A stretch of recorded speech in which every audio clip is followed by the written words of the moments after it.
Most people think money glitches only exist in scams or crime, but every once in a while someone finds something much more dangerous. A way to move money that's completely legal, completely documented, and invisible to anyone not looking closely. This wasn't hacking, it wasn't fraud, and it wasn't even hidden. It worked because the system itself allowed it. Every financial system runs on rules, limits, thresholds, assumptions about how people behave. And one of those assumptions is that nobody will exploit something that looks boring. This glitch didn't involve speed, or complexity, or risk. It was slow, predictable, and technically correct. That's why it went unnoticed. Here's the key idea. Money doesn't always move instantly. Sometimes it sits in limbo, pending, reclassified, delayed temporarily, unassigned.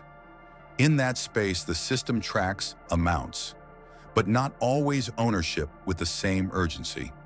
So if money is moved, delayed, or cycled in very specific ways, the system still balances. Nothing breaks, nothing flags, nothing looks wrong. On paper, everything adds up. That's the loophole. This didn't work because it was clever. It worked because it was repeatable. Small amounts, over and over, across accounts that technically existed but weren't scrutinized. No single transaction mattered.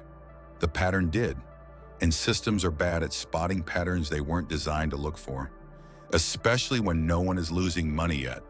This is the part people misunderstand. Nothing here violated written rules.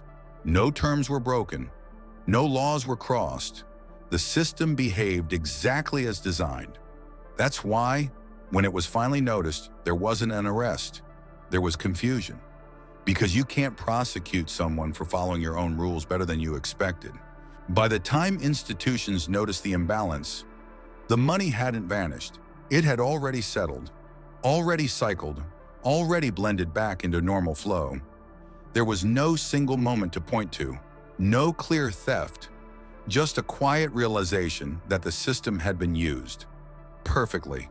Here's the uncomfortable truth. Most financial systems aren't protected by force. They're protected by assumption. The assumption that no one will be patient enough, careful enough, or disciplined enough to use them this way.